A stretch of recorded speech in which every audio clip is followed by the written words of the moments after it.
100%. Cheers. Welcome to another episode of Two Bears, One Cave. We apologize, but we are back. Yes, we've reached out to Stavi and Chris and other people, and we'll see what their avails are. But for this week, it's us. We're so sorry, guys. We're so sorry. I'm sorry. I feel so bad that you guys have to listen to us. I do too. And you don't have to. I actually worked a little hard this week because I was like, yeah. Because I was like, well, there's a lot going on, but I was like, I'm going to bring in good talking points. Good talking points, good energy. Good energy. Mm-hmm. We're starting with blackface. Okay. Or not blackface, whiteface, Druski. Oh, yeah. We can talk about Druski. We can talk about Would You Die for Your Country? Great conversation points right there. Us being OnlyFans pimps. Great idea. That's good. That's a good idea. We're going to talk about Florida State and how LeeAnn and I got into a huge fight moving Isla into college. This past, over the weekend? Over the weekend. Oh, I'm very excited. I will say this. I got to tell you, there's certain formats, mediums that people are just fucking so good in. Yeah. Dude, Druski doing these sketches that he's been doing for a long time now. Yeah. He's so goddamn good at them. He is the future. Right now, if you're sitting on your couch going, I want to get into comedy, don't ask me and Tom. We're dinosaurs, which I'm not even sure we're real. But we're dinosaurs. Ask Druski.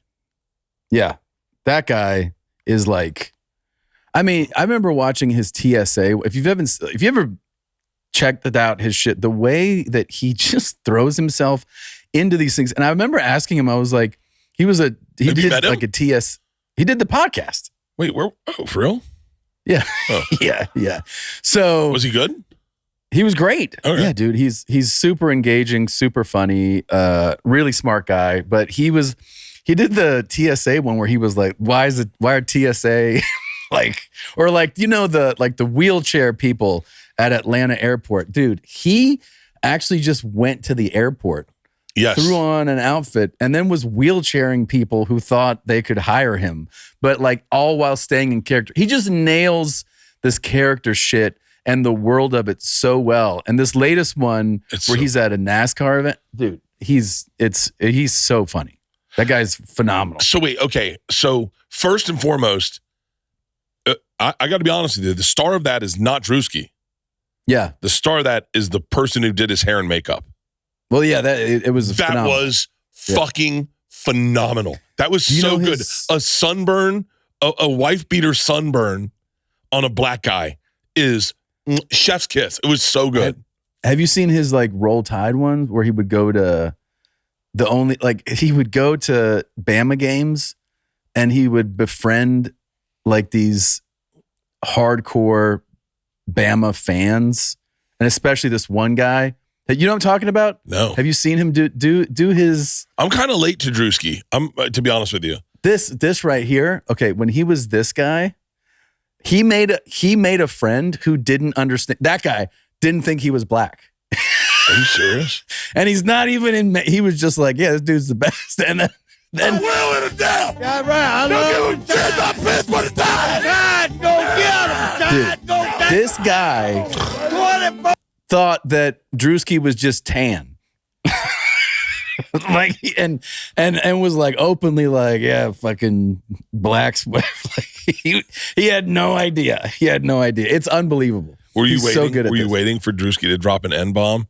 Yeah, of course. I think he does. No, he doesn't. He does. I think he does. Something. Oh no, not in that. I'm saying in the Roll Tide one. No. In the NASCAR one. Oh, the NASCAR one. I mean, it really honestly had me sit up out of bed and think globally about it. He does something way worse than saying the N-word. He spits on a black guy and says, "Boy, are you lost?" What? To a black guy. And that was crazy. This is just great character role playing. Yeah. He's calling people Meemaw. He's got them sitting on a lap smoking cigarettes. No, he's nailing it, dude. He murdered it. Look at this. When she smokes out of his lap. Oh, you need to listen to your nana. Go ahead, baby. 6 o'clock. Yeah, he for sure just met this woman. You know? Yes. Like, he could bang her. I would love if that was the next video. That is nothing. Hey, Big Ma. How you doing, baby? How you doing, baby? Good. All right, now.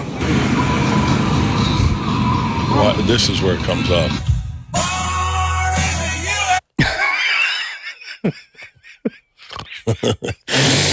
He knows exactly how to gas these people up, dude. Yeah. Going to the race. What race? NASCAR race. You going to NASCAR? Yes, sir. A little bit. You ain't lost, is you? No, I'm good. I'm going to the race, sir. Sure about that? Yes, sir. That's horrible. Find something safe to do, boy. Just scare the shit out of a black guy as a black guy. Yeah, that's amazing. Look at that fucking hair, bro. He looks like a white guy. Yeah. No, they did a great job, bro. They did a great job. Yeah! Woo! Bring on the troops, baby! Oh, that fucker will go.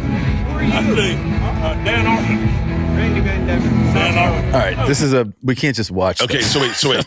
Here's the question, Tom. Okay? Yeah. Here's the question. Ultimately, he went undercover. He went full Donnie Brasco. Yeah. How long could you go in total blackface and get away with it?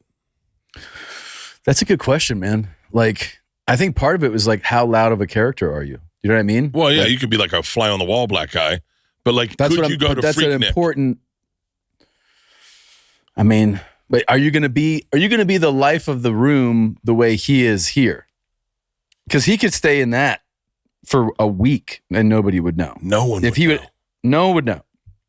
You think you could do that in a black makeup and in a black room and be loud, like be attention seeking? If I was in a room full of Asians that didn't speak their native tongue, I could do it in yellowface. Yeah. You think so? Yeah. I'm good with chopsticks, and I think I'd fit in pretty good. I know enough.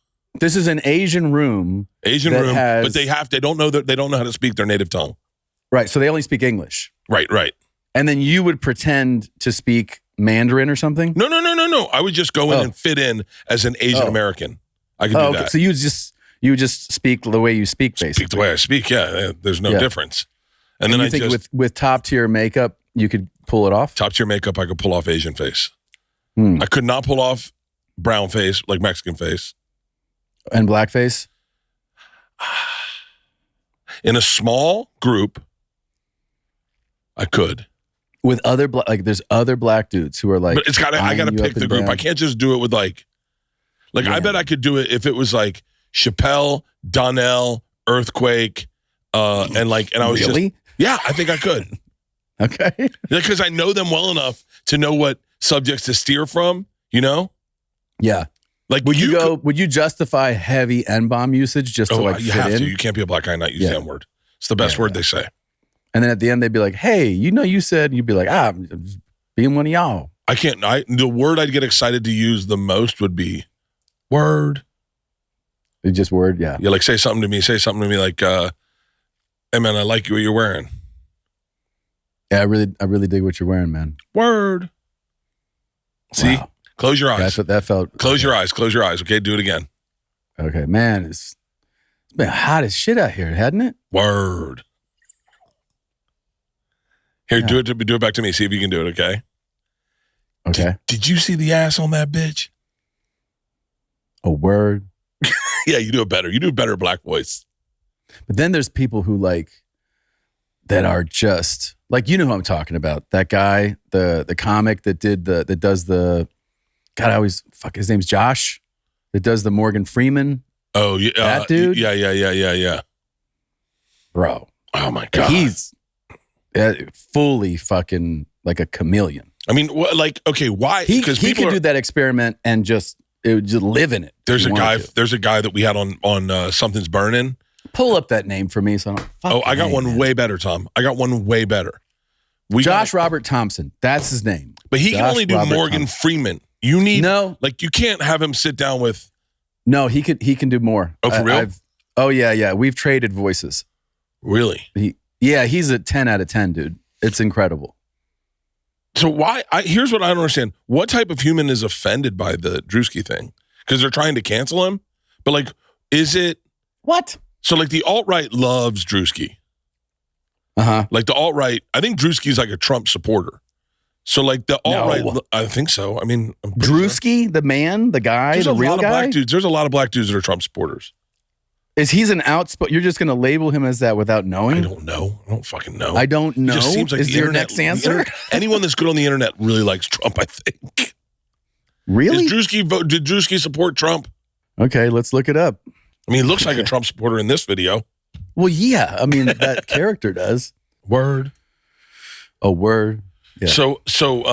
But I like he's in that universe. I mean, that universe is, by the way, the most brilliant universe that ever existed in the entire world. The group that is Kai Cenat and Druski and Adin Ross and Jack Doherty and all these streamers who are you calling them the most brilliant people in the history of the world? Do they make? How much does Kai Cenat make? How much did Kai Cenat make? I don't care what they make. I don't say like, buddy. What a cheat code.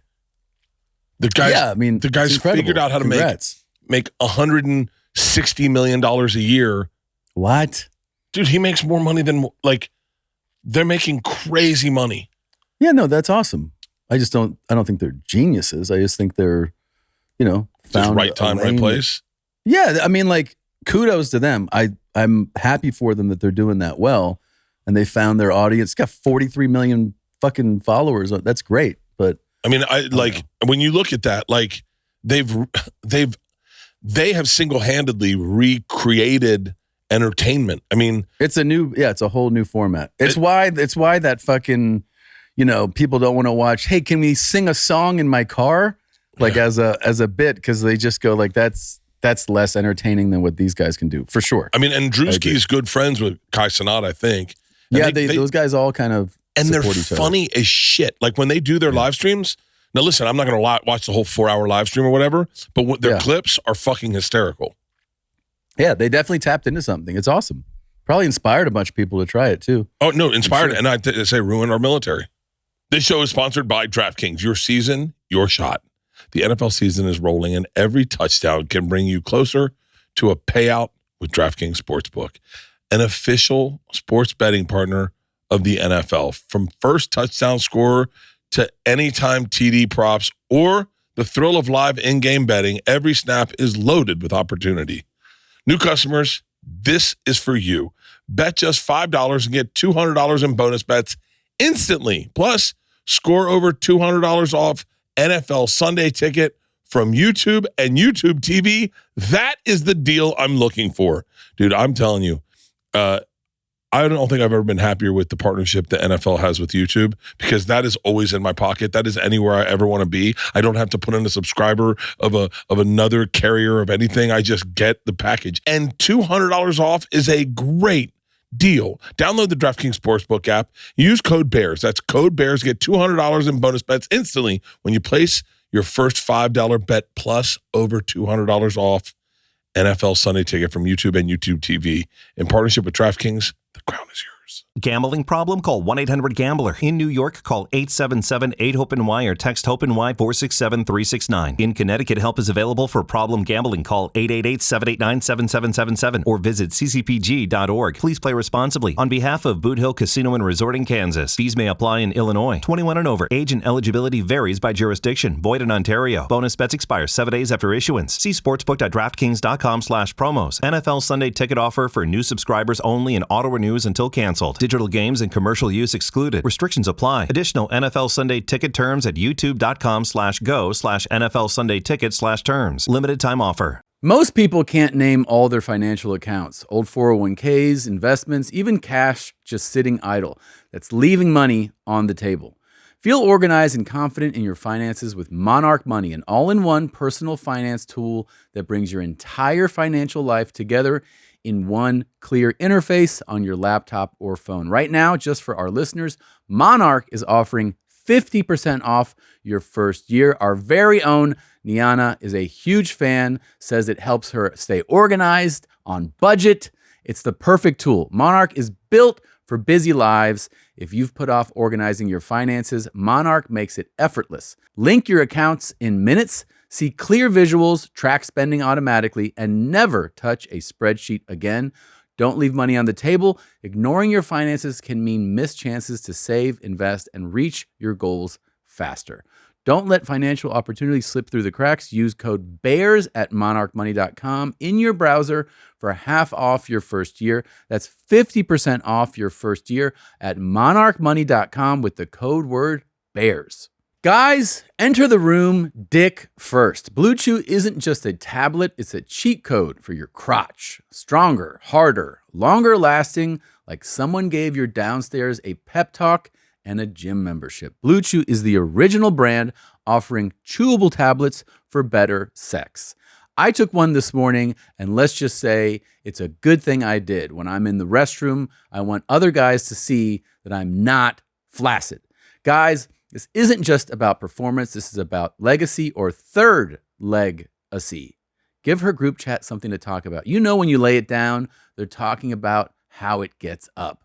Nothing makes you more of a legend than a little Blue Chew. Discover your options at BlueChew.com. And we've got a special deal for our listeners. As always, get your first month of Blue Chew free. Just use the promo code BEARS at checkout and pay $5 for shipping. That's it. Join Blue Chew's mission to upgrade humanity one thrust at a time. Head to BlueChew.com for details and important safety information. And big thanks to Blue Chew for sponsoring the podcast and keeping me rock hard. This ruined our military? Yeah, think about it. Think about it. Okay. Think about it. I'm thinking. Every child out there, they want to be a streamer. They want to be a gamer. They want to be a streamer. They want to be a YouTuber. They want to have an Instagram. That is true. So, and no one has the thing where you look up to an American hero where you're like, hey man, I want to join the military. Like our military enlistment is down so drastically from like just 1980. It's so minuscule how many people enlist in the military or sign up for the military. It's crazy. And when you look at it, it's like the internet's changed everything. No one does. This is why I pose this to you. Okay. And we'll go back to Druski in a second. Would you die for our country? Answer honestly. Would I die for our country? Yeah. Right now? No. Don't start. Would you die for our country? I mean, you're taking a long time. No, because I'm trying to answer you like in a thoughtful way. It's not, I'm thinking in terms of the fact that like there's a need to defend this country, like that falls all the way down to a middle-aged dad. You know what I mean? Like well, that's what I'm trying to think. So, well, let me frame it in an easier way for you to think about it. Never once have we ever had to defend our land, okay? So no one who's ever died for our country was defending our land, other than the guys in the plane in United 993 or whatever that, stormed the cockpit. That's different. I'm talking about, I'm watching these World War II docs in color. Yeah, they're amazing. And you're seeing them on Iwo Jima where they felt like they were fighting the island, and you got a dude who's, I guess, 32 at the time, maybe 28, telling a 20-year-old, get in that hole and see if there are any Asians in it. And the dude doesn't have a right to say no because it's a military. Yeah. And so he just gets in the hole and he dies. Would you do that for our country? I think if I was called upon to do it, I would do it. Okay, ask me the question. Nope. Would you die for Nope. No, I'm being honest. I'm being dead honest. Like there's, and I mean that as a compliment to everyone in the military, is that I don't have the thing they got. I'm not trying to say that I'm a hero. What I was trying to say is that I have done nothing but benefit from all the privileges provided by being an American citizen. Yeah. And never having been asked to do anything like that.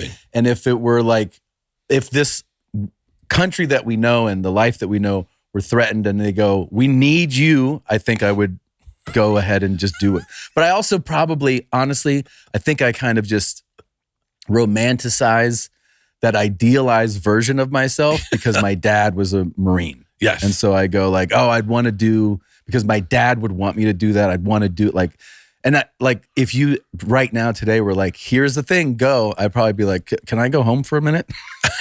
How do I get out of this? Your dad said at a very young age, just signed up. Yeah. Said, I will die for this country. I don't have my kid yet. Yeah. I'm not doing it for any noble I'm not defending anybody. I'm doing it because it's the right thing to do. And everyone who signs up for the military, even Kyle, who doesn't know how to use the word etc. Kyle, my assistant, he signed up for the military, and we were in the car after watching a bunch of these docs, and I said, would you die for this country?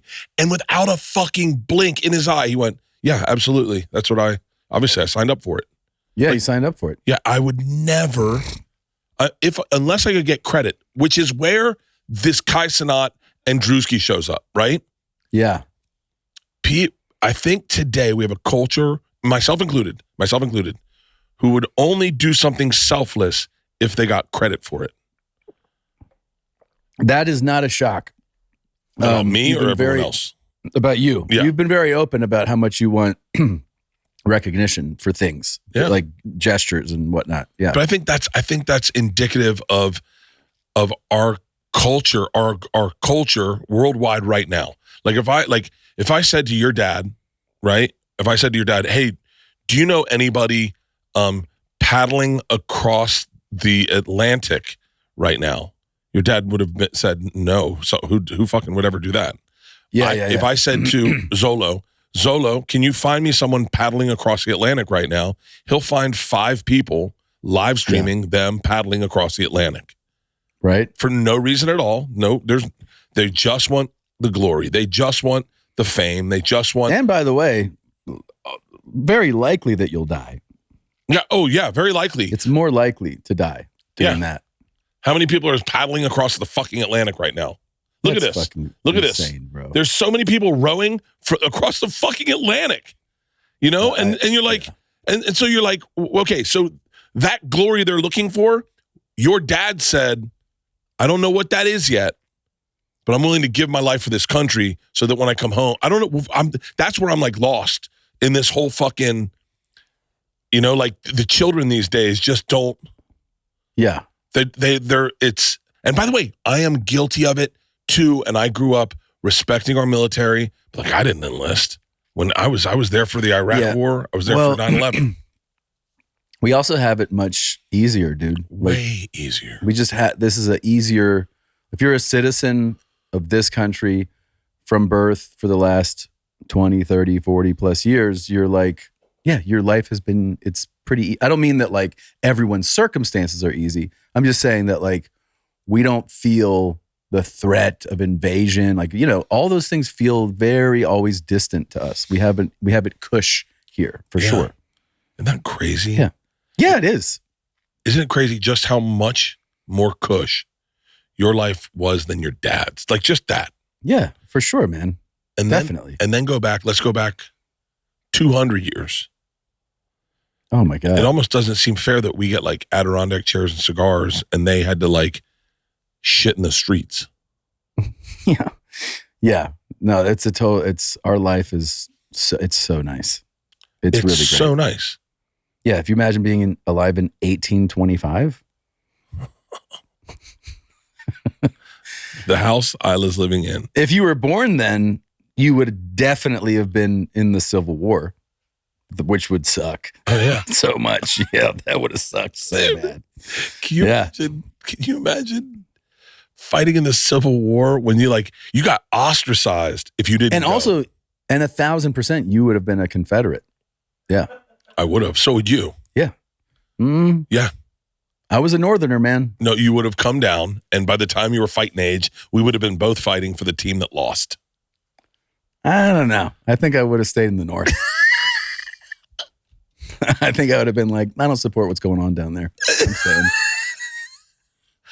I would have been like, listen, this isn't about slavery. This is about cotton. Fucking bayonet them. Yeah. Yeah. You would be like, yeah, we need our cotton. First of all, I would have taken all my slaves and I would have dressed them up like Druski and I would have taken them to the fucking battlefield. I'm going to free you guys. Yeah, yeah. I'd have been like, come on, man. Let's go, guys. And they're like, Sure thing, Bert. How do they talk? Sure. No, because I'd whiteface them. Oh, right. So they would be like, sure thing, boss. Yeah. And you'd be like, don't call me that. I'm Bert. We're the same. We're people. Guys. Wait. Oh, there's a premise I have in my head that I should just save for stage. I think Druski should do other cultures too.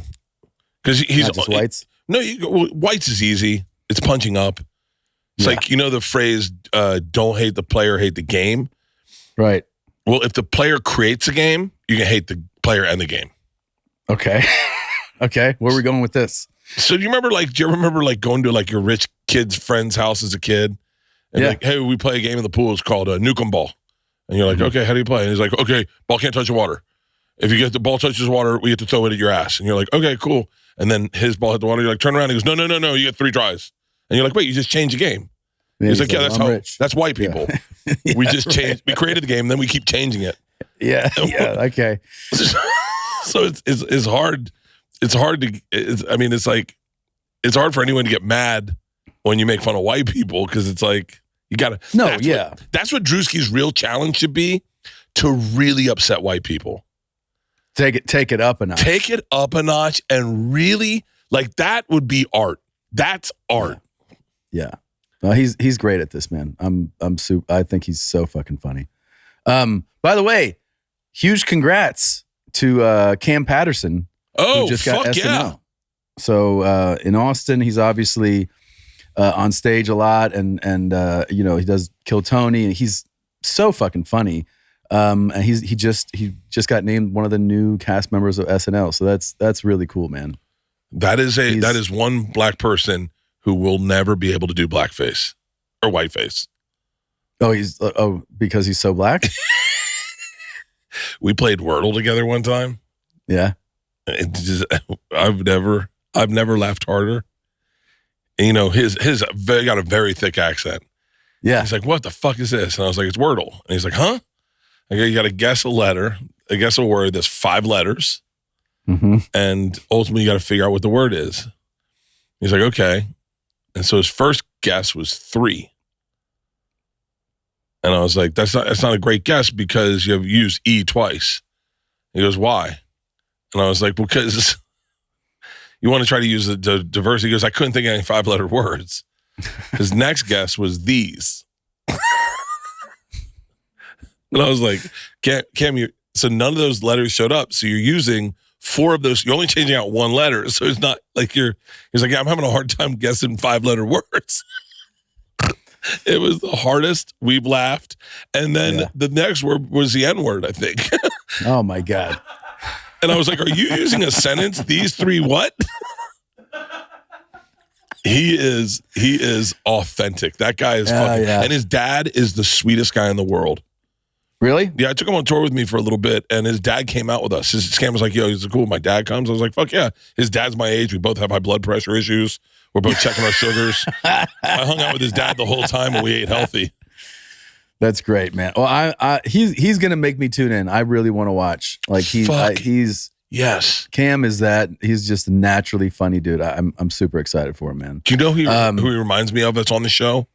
Who? Who's very funny but authentic voice is Marcelo. Mm-hmm. Is that his name? Marcelo. Marcelo is the Latin kid. Yeah. Yeah, he's very funny. He's fucking hysterical. Marcelo Hernandez. Yeah. He's great. He's great too. This episode is sponsored by BetterHelp. We've all done it before. Turn into our barista, our hairdresser, or just a random stranger in the bathroom for life advice. As fun as they are to talk with about everyday topics, when you're looking for help about either your relationships, your anxiety, depression, or other clinical issues, they may not have all the right answers. Instead, get guidance from a licensed therapist online with BetterHelp. I have done it. I've done it. When I started getting anxiety, I talked to everyone about it. No one knew what the hell they were talking about. I remember one person was like, NyQuil. I was like, really? And I went after NyQuil pretty aggressively. And then I went to talk to someone else and like, oh, have you ever heard of a behavioral, what is it? CBT. And I was like, no. That's why you talk to a therapist. With over 30,000 therapists, BetterHelp is the world's largest online therapy platform. Having served over 5 million people globally, it is convenient as well. You can join a session with the therapist at the click of a button, helping you fit therapy into your busy life and not vice versa. Plus, switch therapists at any time. As the largest online therapy provider in the world, BetterHelp can provide access to mental health professionals with a diverse variety of expertise. Find the one with BetterHelp. Our listeners get 10% off their first month at betterhelp.com/bears. That's betterhelp.com/bears. What does the future hold for businesses? Ask 9 experts and you'll get 10 answers. Bull market, bear market. Can someone please invent a crystal ball? Well, until then, over 42,000 businesses have future-proofed their business with NetSuite by Oracle, the #1 AI cloud ERP, bringing accounting, financial management, inventory, HR into one fluid platform. With one unified business management suite, there's one source of truth, giving you the visibility and control you need to make quick decisions. With real-time insights and forecasting, you're peering into the future with actionable data. When you're closing the books in days, not weeks, you're spending less time looking backwards and more time on what's next. Whether your company is earning millions or even hundreds of millions, NetSuite helps you respond to immediate challenges and seize your biggest opportunities. Let me tell you something. Running a business can be absolutely overwhelming. Take it from a guy who should not be running a business. But with NetSuite, it is a no-brainer. Speaking of opportunity, download the CFO's Guide to AI and Machine Learning at netsuite.com/bears. The guide's free to you at netsuite.com/bears. netsuite.com/bears. I think they got a lot of talent on this show right now. Yeah. That's really cool. Where did he play junior college? Where did he play junior college at? John Carroll? Athletics. Yeah. Oh, where did he? What did he play? Let me guess. Soccer? Did he? Yep. Do you think you could do brown face, Tom? Yeah, of course. Like if they put you in like cholo gear. Yeah, 1,000%. You think you could hang out with the fools? I mean, that's just a very specific, like that's a real specific lane. So I would have to do like a little more research. But if you were just like be a Latino guy and have your skin darkened and all this stuff, yeah, 100% I could do that. I couldn't do that. I could fool everybody doing that. I bet I could do. I wonder if I could do Irish. It's a safe one. But it's safe, but it would be hilarious. That's why you should do it. Because people will be like, what is up with this dude's accent? If they made you totally ginger, yeah, that would be great. I say we do that. I'll go full ginger, red hair. Yeah, give us a little taste. Give us a little taste of the Irish accent. Hey, I don't know. Hey, it's good to see you. Huh? All right. Hey, hang on. Top of the morning. Artie. I got to talk like this. Hey, I got to kind of get along like that. You know what? Maybe you could do it. That if you're just like the village drunk who mumbles, yeah. I will. I'll tell you what. Do that. Let's put a bet. Okay, let's do a bet. Okay. Yeah. Do you have any European tour dates coming up? No, I already did Europe, and my tour's about to end. I think I have Europe coming up in the next year. I'm not going to tour again ever. I know you're not. You're not. Well, not. You're not going to tour ever again, and I will bet money on that. You're not going to tour ever again. Ever again. You will not. I'll never do dates. No. You'll do sporadic dates at casinos here, big money grabs, but you're not going to do a tour the way my tour right now. Permission to Party World Tour starts October 19th in Rockford, Illinois. October 1st at Red Rocks. And I will do that for the rest of my life because I like that more than other things. Okay. I don't like things. Yeah, look at these tour dates. Duluth, Minnesota, Eugene, Oregon, Morrison, Colorado, Salt Lake City, Idaho Falls, Nampa, Yamaka, Lincoln. Just go to BertBertBert.com. That's how you know you're not getting the shit tickets from the scalpers. Go to BertBertBert.com. But I will tour for the rest of my life. Can I tell you, by the way? What? I was looking at dates. You know, sometimes you're surprised. You're like expecting like, yeah, I hope it's a good show. And then you're just so fucking blown away by it. Yeah. The Moda Center in Portland. Oh, yeah. Last year when I did it, that's one of the most fun shows I've ever done. Am I doing that? Yeah. Oh, really? Doing it October 12th. Yeah. I'm doing, I think I'm going Secret Time. I'm going to have tour dates coming up in January that I'll announce soon. But I think I'm going to go back to theaters. I'm doing them right now to prepare for the taping. Because Yes. I believe you should practice in the venue that you're taping in. I didn't realize that until... I noticed that it's such a pivot right now from like, for the last year and a half, we did arenas. And then we went to theaters last week. And I was like, oh, it is definitely a timing difference. Yeah. The flow of the show, it is completely different. So I'm happy that I'm doing it because the taping is in one. And I think you should always tee up, if you're going to tape, in the venue that you're doing that in, you know? Well, we signed up for this one, fall tour of Permission Party. And I wasn't even thinking. I was like, yeah, let's do arenas again. Because I love them. I do love arenas. Yeah. And I think there's something to be said for doing arenas and doing a Netflix special because all the energy is on the screen. That's all people look at. But what I realized is I don't have as much ramp up time as I did before. So I have to get ready in half the time. So you're taping another? I'm taping another one. Yeah. In I don't know. Next year? Yeah, in 2026, I think. And so that's pretty quick. I know. And so I have to do double the shows. So I was like, I can't do arenas because if you do arenas, they go, all right, Wednesday, Thursday, Friday, Saturday, Sunday. Wednesday and Sunday are not packed because it's an arena. Thursday, Friday, Saturday. Thursdays maybe it's good and you never know. Friday and Saturday are hot shows. And I was like, yo, you can do theaters, do Wednesday 2 shows, Thursday 2 shows, Friday 2 shows, Saturday 2 shows, Sunday 2 shows. And then I can get double the reps in.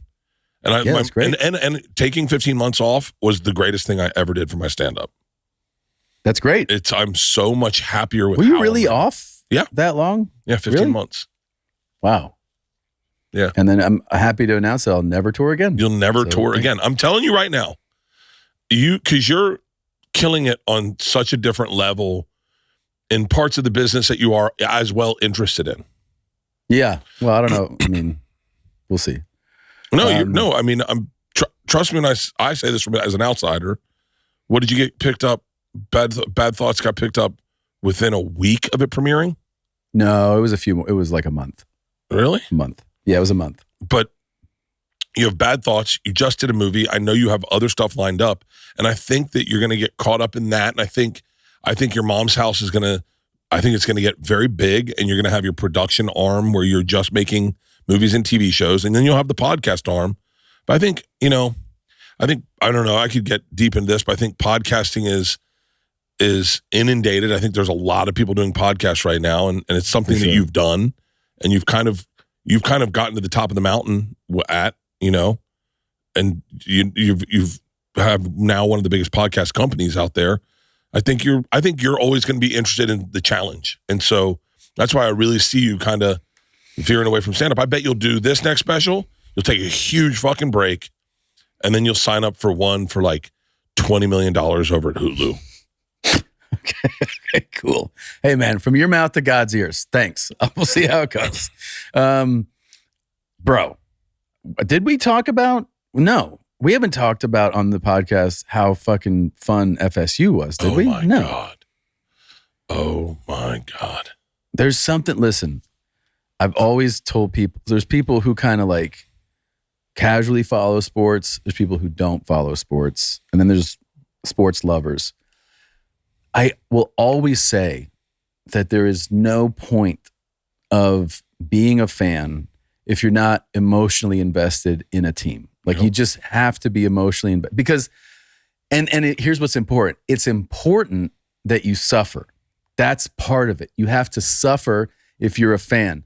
When FSU, like I've been a football fan and I've been an FSU fan since I was probably like 8 or 9 years old, right? That's when I started to get into like football and you're following it as a kid. And the reason I was for sure drawn to this team as a kid was because they were dominant. So it's like, as a kid, you're just like, they're winning, they're beating people. You're like, that's my team. It's like, it's like being a fan of like Superman. You're like, this is who I like.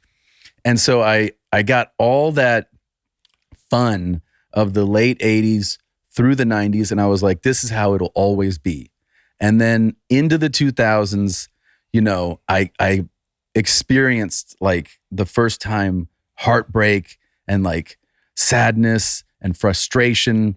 And then it got even to the point where it was like I would dissociate when they were bad. Like I would actually stop watching college football. Like I would only get it peripherally because that's how much it bothered me when they weren't doing well.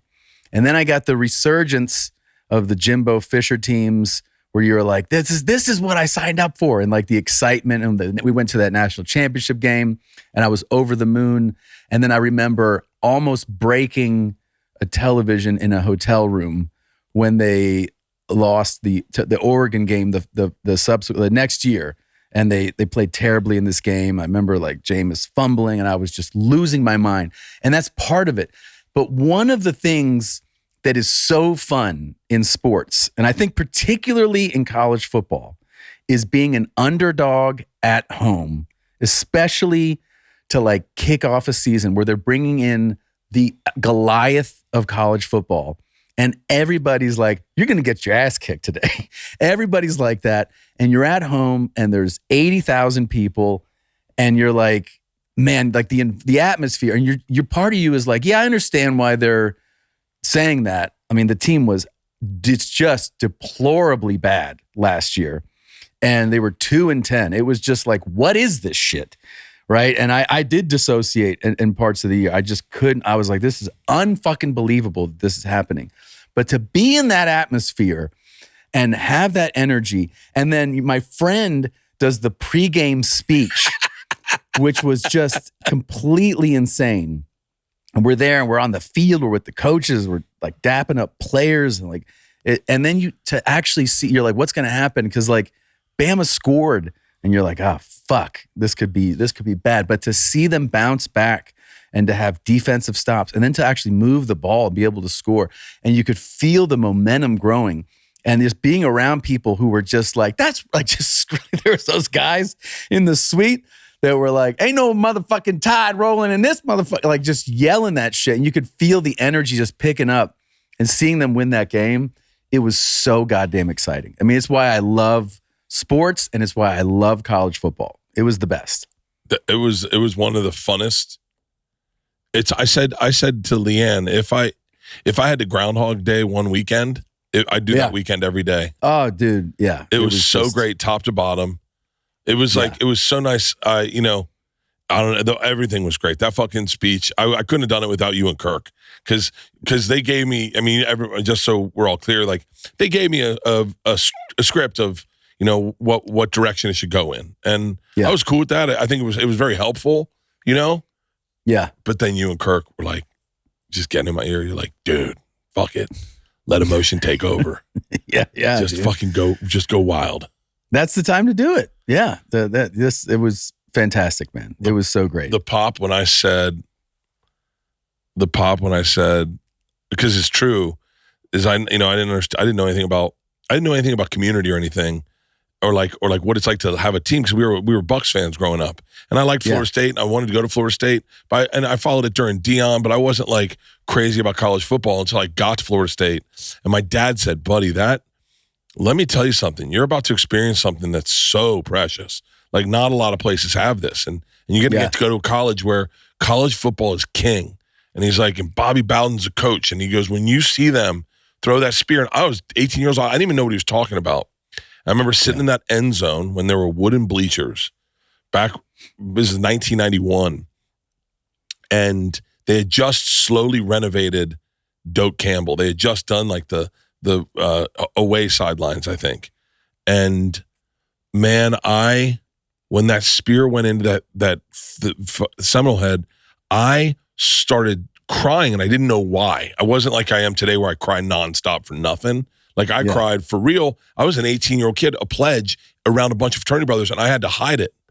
And I had not planned on saying that. And when I cried, those tears came out garnet gold. The place just went, go! And I went, oh, fuck. 70,000 people cheering was like crazy. I know. And now I've been on the field twice when Osceola comes on and like they took us out. They took us out to the Seminole head. It's insane. Yeah, it was. I mean, thank you to Michael Alfred and everybody. Michael and Laura, thank you so much. Thank you to the president and his lovely wife, and it was awesome. Thank you to bar none, William Floyd, to Danny Cannell, to Warwick Dunn. How deer in the headlights was Warwick Dunn when he saw me? Yeah, he was just like, "Why is there a homeless guy here?" And then like, thank God, Danny Cannell was like, "No, it's okay.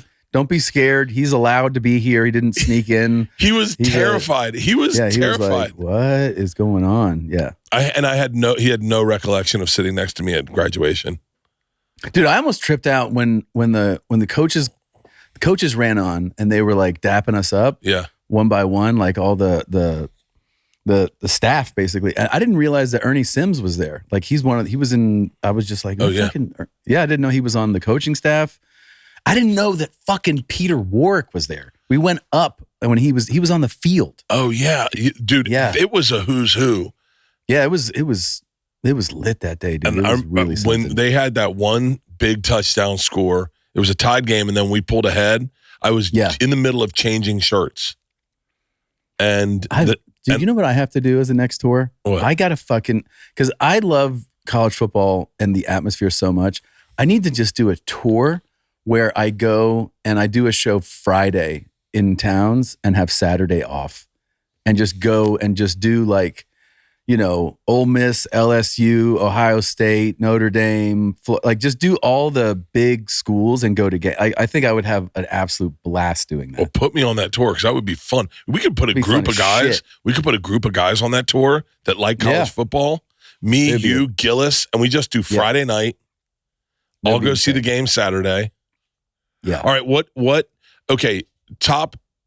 So 10 places to go watch a game that you've never watched a game. I've never watched a game anywhere. So I have that'd be, so I would love to see a game. I would love to see a game in the Big House in Michigan. Yes. I would love to see a game, at Ohio State, Horseshoe. Yes. I would love to see a game at Notre Dame. Yes. Never seen a game there.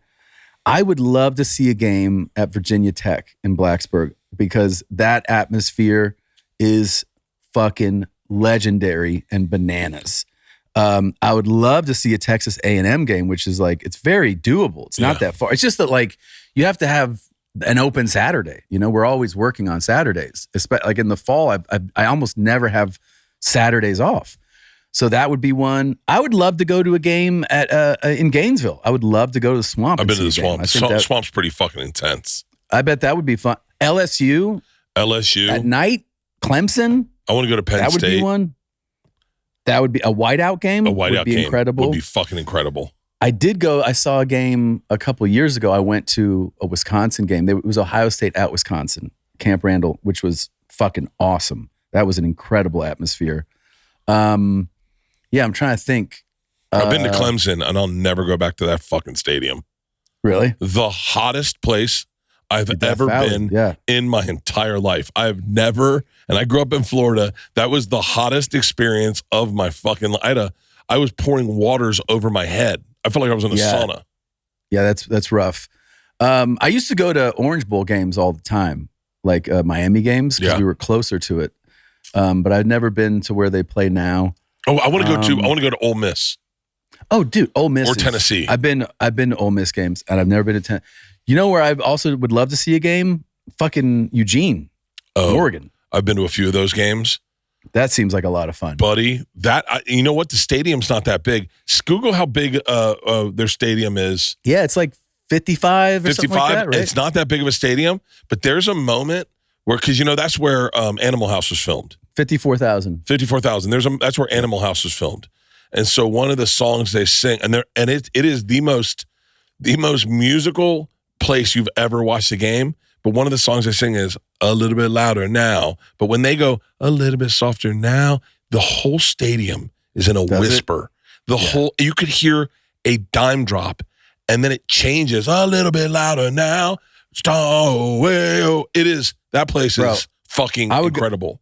If I had it open, I would go Saturday to watch a game there. That's how appealing that is to me. That's one of the most, and that team is fucking great. It's showtime. It's always showtime there. They're always fucking lighting it up. It's fun to watch.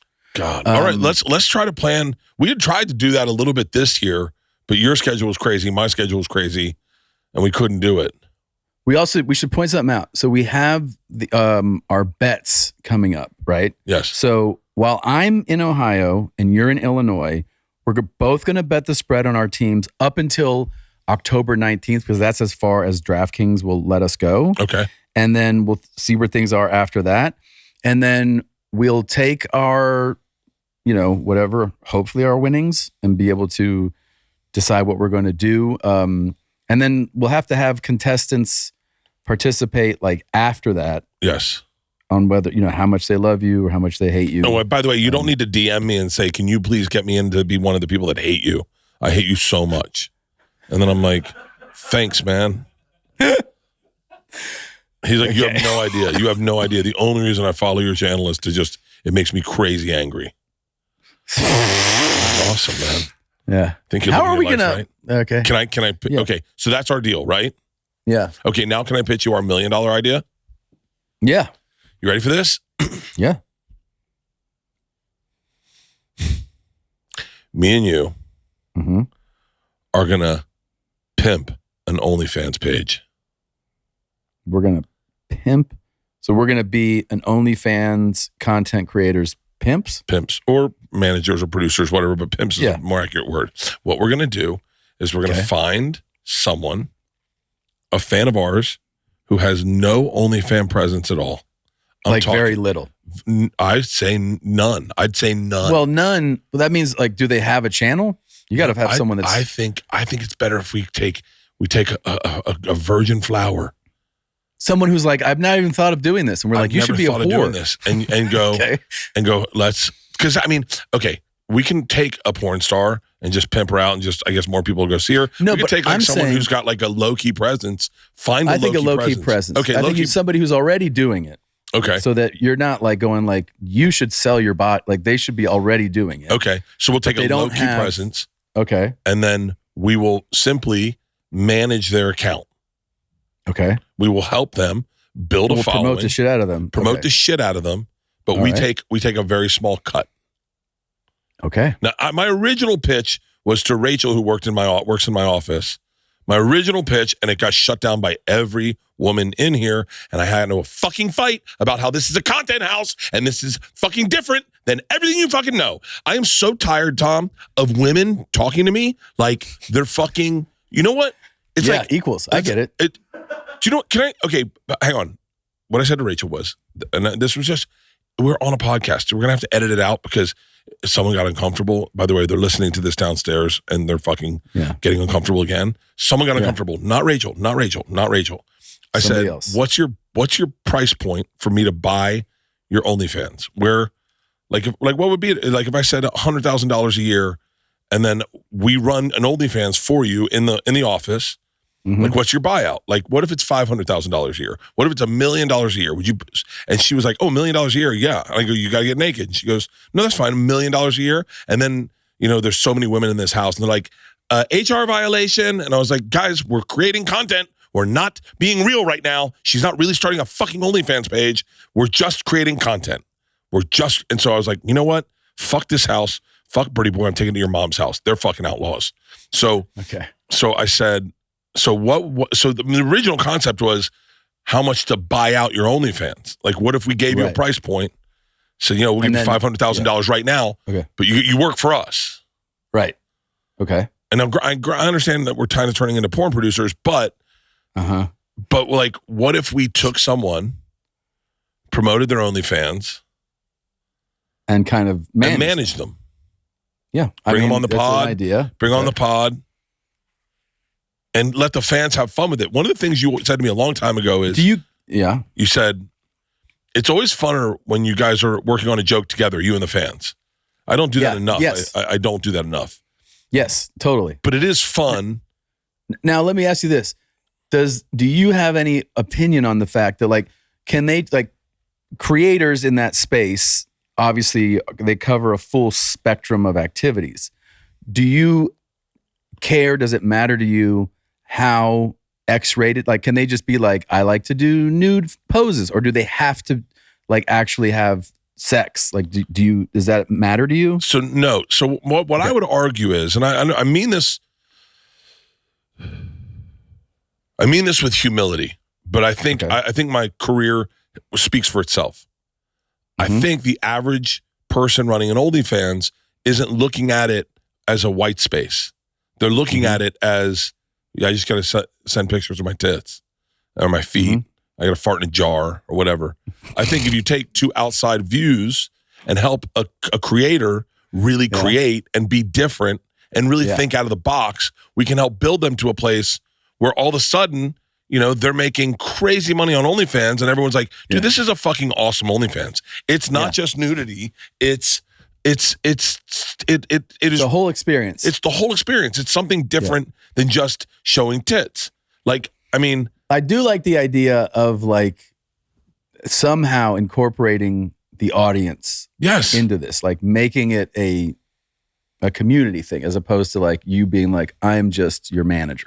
Yeah, we're taking a look at their business model and we're restructuring it and saying, listen, lower our price point to get interactions with the fans. So, it's like you really enjoy that guy that shits in between pieces of bread and eats it, right? So Martin. Yeah, Martin. But like I think there's a way to create an OnlyFans account that's very fun, that's interactive, that's not just like, hey, I want to watch you fuck this dude. Or I think but nudity is involved, sexy nudity, fun nudity, like a daily down blouse, where it's like fun and it's not, there's certain things that I find sexy that I go, how come no one does that? You know what I really love? And I'll tell you, and I can't find it online. I can't find it. The best videos are on Instagram where it's like a girl with great tits on a roller coaster and she passes out and her tits almost come out, but they don't. And I just want the nipple to come out a little bit. Do you remember the one in the race car where the girl's tits are jiggling? Like, what if we helped her create the content where the tit came out? Like, to create the content that doesn't dick tease you, it sells it. And then you post it online and you go for full video, go to OnlyFans. So yeah, that's my OnlyFans pitch to you. I mean, it's a fun idea, dude. Yeah. It's a fun idea. I think the fun idea is it's like, this could be somebody who's making like $140 a month and you could essentially really change their life with that if it works out. That's the way, I think moving forward with this podcast, if we choose to do it next week, I think our focus should be fan-centric in that like we've always done good things for people, when we bought those 2 stupid houses in fucking Florida. But like, Bert, those weren't stupid houses. That was Habitat for Humanity. I know. I'm still angry that I got bullied into. I'm still angry that I folded. What do you mean? I don't know. You really helped somebody with that. Yeah. Have you seen the house? I don't even know if the houses are real. I have not seen it. Yeah, they're AI generated, I think.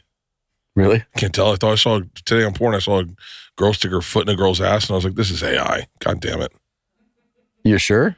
I'm almost 100% certain. Yeah. Toes or just like the up whole to foot? Her ankle, Tom. In her ass? In her ass. And I was like, this Link? Is this Link? Yeah. Yeah. Yeah. Send it. I'd like to review. I bet I can. Hold on. I bet if I just go backwards a couple pages, it comes up. Ooh. You ready? Oh my God. I think we found multiple versions. Oh, wow. Holy shit. Hang on. That was a good one. Fuck, man. Which one is it? It's is it one of those? No, but apparently it happens a lot. I mean, it looks like it's happening quite a bit. That is nuts. I think it's like, look, I think we're more creative than this. Yeah. This probably isn't good for my brain. So I want you to settle a fight I had with LeeAnn. Yeah, please tell me. Okay. Now I understand how you're going to hear this because you know me. Okay. Yeah. I have a tendency. I have a neutral. tendency to make my life mythical, and I have a tendency to talk in hyperbole. But always remember, it is fact based first. Okay, as fun and wild as it gets, it starts in truth. Okay. So you're taking your youngest to college? Yeah, we're moving her into her house in college. Okay. And LeeAnn and Isla go to World Market and they buy a armoire. Beautiful armoire. I didn't see the armoire until it got to the truck. And when I lifted it to put in the truck, I went, this might be too heavy for the house. Meaning I don't know how we're going to get this upstairs around a corner. The house is built 1918. So it's it's not like it's big hallways. Everyone weighed fucking 98 pounds back then. So, so we get it to the house. And I'm already upset because I wanted to go to lunch and Isla didn't want to go to fucking lunch. She wanted to get this armoire back to our house. I'm starving. I'm hungover. I didn't get to work out. None of this is my day. I'm on someone else's schedule, which is already pissing me off. We go to take it up into the house and LeeAnn and Isla are carrying one side. They're carrying the top. I'm carrying the bottom. I think this armoire has to be around, I'm ballparking it, 400 pounds. Okay. I'm guessing. I mean, it's easily, I can tell you what I can deadlift let's just ballpark it at, let's say 225 pounds is pretty fucking heavy. Let's say it's 225 pounds of square block. So now I'm with Isla, LeeAnn, her friends, LeeAnn's dad, and LeeAnn's friend. And I'm frustrated and I'm angry. And I'm going to say the name of the city. Not that it's important, but I'm going to say the name of the city. Can you guys just bleep it out for me?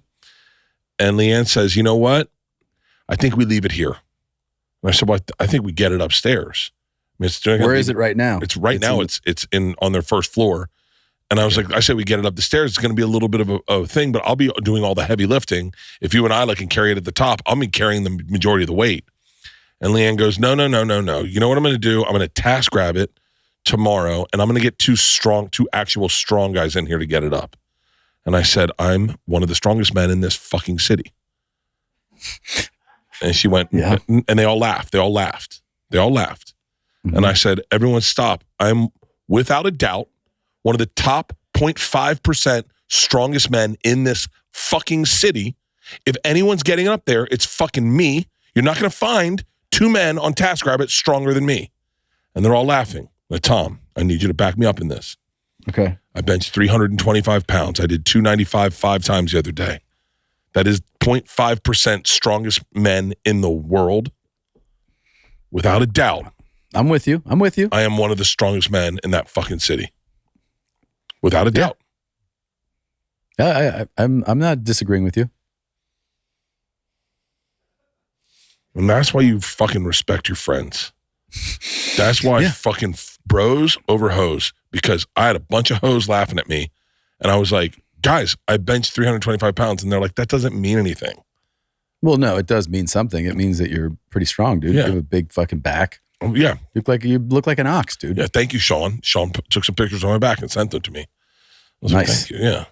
Fucking. So what happened to the armoire? I couldn't. It was too heavy.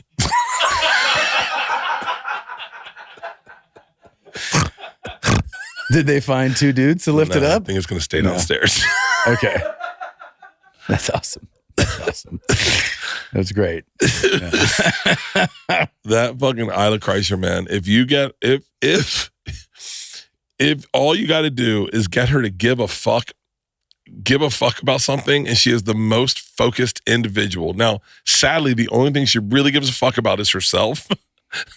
But she is. Where'd that come from? I have no idea. LeeAnn was like, LeeAnn and Georgia. It was me, Georgia, LeeAnn, and Isla. And Georgia and LeeAnn kept making fun of me and Isla because we had dueling panic attacks. So we went to cosplay. I wish I could tell you exactly where Isla went to college because it's that much funnier. We got this armoire that had to hang out the back of an SUV. So it's sticking out. It's fucking huge. It's 7 feet big. It's sticking out. The girls are crammed up, and Isla's like, hey, we just need to take this straight home. Someone's going to steal it. I go, it's fucking 400 pounds. No one's going to steal it. And she goes, Dad, it's an expensive armoire. And I go, Isla, we're in one of the nicest areas in the world. No one's going to steal a 400-pound armoire let alone have a vehicle to get it in. We're going to eat. And Isla and I had matching panic attacks about her thing getting stolen and me needing food. And they were dueling panic attacks. And I just kept taunting her and she kept taunting me. And LeeAnn and Georgia sat back and they're like, this is like watching a dog bark at a mirror. I was like so fucking livid. I was like, yeah, I got a lot of fucking crime around here. I look at all these criminals. A lot of people have felonies here. She was like, Dad, you just because they're all in fucking polos and khakis and white people doesn't mean they don't have felonies. They can commit corporate crimes. And I'm like, that doesn't mean they're stealing a fucking armoire, Isla. Yeah. But she won, right? Because she won. Guys dropped she won, and I then threw a temper tantrum for the rest of the day. Yeah, I bet that'd been cool. Yeah. Teach her a lesson. Teach her a lesson, dude. All right, we're both on the road, so check out bertbertbert.com, tomsegura.com for our tour dates. My tour comes to an end in December. I shoot a special in November, and then I'm done in December. And then what else? Oh, we're placing our bets. In our respective states. Me in Ohio, you in Illinois. How do we field these OnlyFans ladies? Dude, I don't. What do you guys think? How do we field Bert's submissions? You think we do a website or something or what? I think they can do an email. Yeah. Which email, guys? 2bears1cave@gmail.com. And also feel free to DM the YMH Studios Instagram page. And DM me too. I don't want to see them. Oh, I need to log into them. Yeah. So, DM, and then next episode, we'll have a list of people who are up for debate. Wait, for the email, it's the number 2 in the word bears? Correct. And then the number 1 in the word cave? Yep. At? gmail.com. The number 2 bears, the number 1, and then cave at gmail.com if you want to email, or you can DM the YMH Studios email account, and we could just pull submissions from that. You're going to get bombarded, dude. I can't wait. Okay.